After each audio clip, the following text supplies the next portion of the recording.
ये कहानी है कानपुर नाम के एक सुंदर से गांव की। इस गांव में सभी लोग बड़े ही प्यार से और हिल मिलकर रहा करते थे।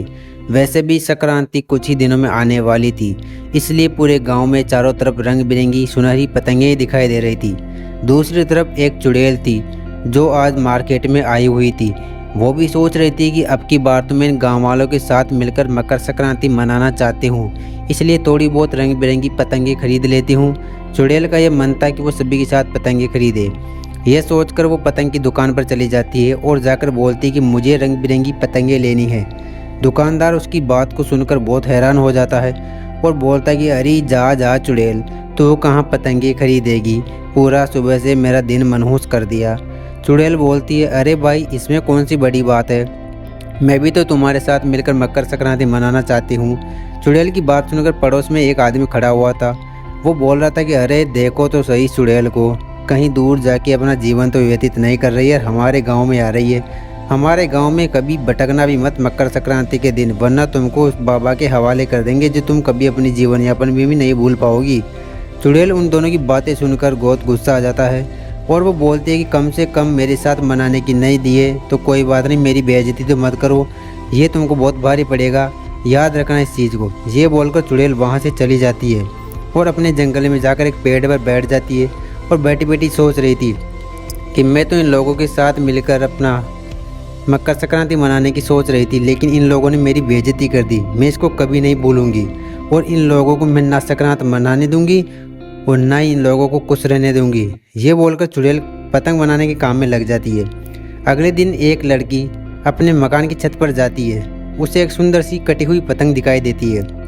वो बोलती है, अरे ये पतंग कटकर यहाँ पर आ गई है, लगता है शायद किसी की होगी जो कटकर आ गई है, लेकिन मुझे क्या है, मैं तो इसको उठा के कचरे के डिब्बे में फेंक देती हूँ, मेरे तो कोई वैसे भी पतंग उड़ाने का शौक़ नहीं है, किसी की कटकर आ गई होगी।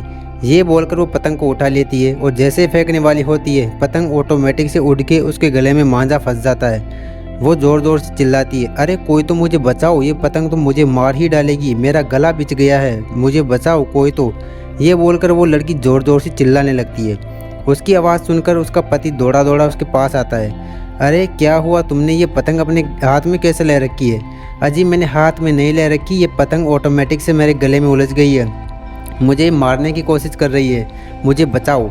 ये सुनकर उसका पति उसको बचाने की कोशिश करता है। काफ़ी देर वो मशक्क़त करता है लेकिन शायद कुछ उससे हो नहीं पाता है। लड़की का गला काफ़ी बिछ गया था जिसकी वजह से वो मृत्यु हो गई। उसकी मृत्यु होते उसका पति रोने लग गया ज़ोर ज़ोर से। थोड़ी देर में गाँव के लोग वहाँ पर इकट्ठे हो गए। सभी लोग पूछताछ करने लगे कि आखिर ये हो कैसे गया। पति बोलता है कि मुझे कुछ समझ में नहीं आ रहा, एक पतंग आई थी जिसकी वजह से वो उसके गले में लिपट गई और वो मर गई। सभी लोग बोल रहे हैं कि शायद भूतिया पतंग होगी। यह सोचकर सभी वहाँ से चले जाते हैं। फिर अगले दिन की बात वही, किसी दूसरी लड़की के घर पे पतंग कट के आ जाती है।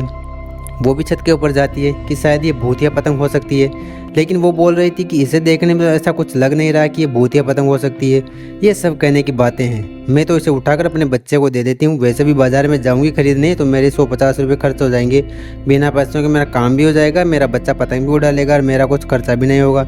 ये सोचकर वो लालच में आकर पतंग उठा लेती है। पतंग उठाते ही सेम उसके साथ भी वही हुआ, पतंग ऑटोमेटिक से उसके गले में मांझा उलझ गया।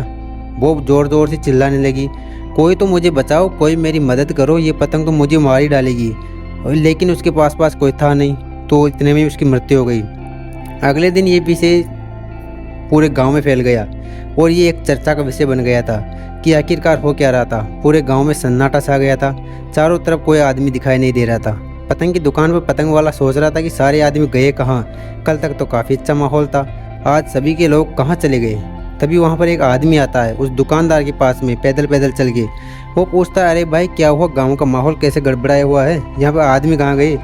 अरे भैया तुमको पता नहीं है क्या, यहाँ पे तो भूतिया पतंग का खौफ फैला हुआ है आजकल, सभी लोगों की छत पे पतंग कट के आती है, जैसे ही लोग उसे उठाते हैं वो उसके गले में फंस जाती है और तुरंत ही मर जाते हैं वो।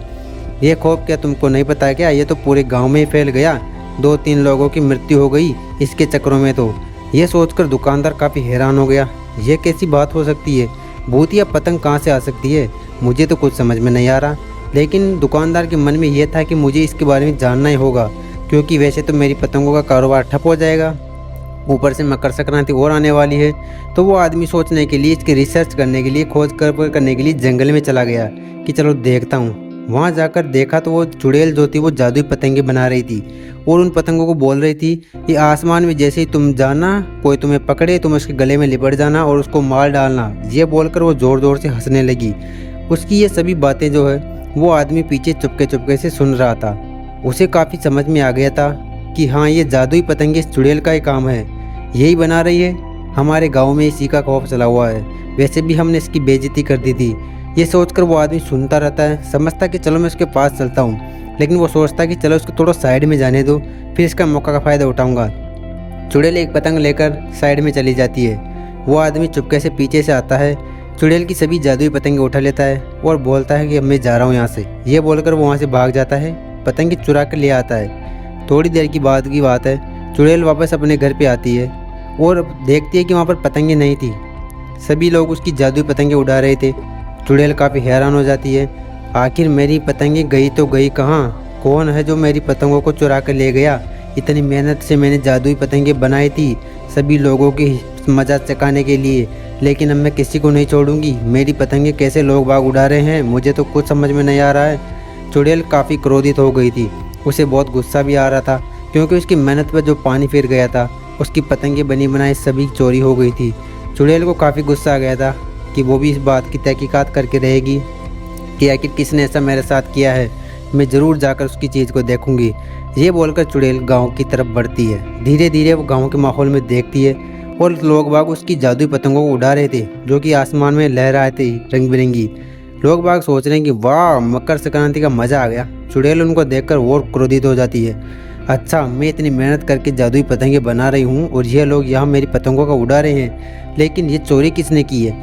तभी वो आदमी वहाँ पर आ जाता है। अरे चुड़ैल, तू आ गई क्या? मैं तेरा ही इंतज़ार कर रहा था। मैंने तुम्हारी पतंगे चुरा ली है, अब तुम मेरे गांव वालों के साथ कैसा बुरा करोगी? अच्छा, तो तुमने चुराई है मेरी पतंगे, मैं तुम्हें बिल्कुल नहीं छोड़ूंगी, मैं तुम्हें मार ही डालूंगी। ये बोलकर वो आदमी बोलता है कि मारना तो दूर की बात, आज हम तुम्हें एक बड़ी सी पतंग के बांध के यहाँ से भगा देंगे। इस चीज़ को ध्यान रखना, दोबारा कभी भी हमारे गाँव में पैर मत रखना। चुड़ैल को उसके ऊपर काफ़ी क्रोध आ जाता है। वो उसको मारने की तरफ भागने की कोशिश करती है कि मैं तुझे नहीं छोड़ूंगी। थोड़ी दूर उसकी तरफ जाती है तो उसे दो आदमी पकड़ लेते हैं कसकर। वो आदमी जाता है एक बड़ी सी पतंग लेने के लिए और वो चुड़ैल बोलते हैं कि मुझे छोड़ दो, मैं तुमको ऐसा नहीं करने दूंगी। वो आदमी एक बहुत ही बड़ी चुड़ैल के आकार की पतंग लेकर आता है। तीनों आदमी पकड़कर चुड़ैल को पतंग पे बांध देते हैं।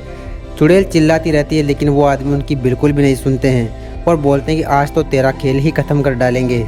ये बोलकर उस चुड़ैल को पतंग के बांध पर मंजे के रूप में बांधकर उसको आसमान में उड़ा देते हैं, जो कि बहुत दूर तक चला जाता है। और उस पतंग को आसमान में ले जाने के बाद चुड़ैल काफ़ी घबरा जाती है। छोड़ दो मुझे, छोड़ दो मुझे, मुझे कोई तो बचाओ, ये लोग तो मुझे मार ही डालेंगे। चुड़ैल काफ़ी घबरा गई थी क्योंकि काफ़ी ऊंचाई तक पतंग चली गई थी, जिसकी वजह से उसे बहुत डर लगने लगा था। लोग बाग चुड़ैल का मज़ा उड़ा रहे थे।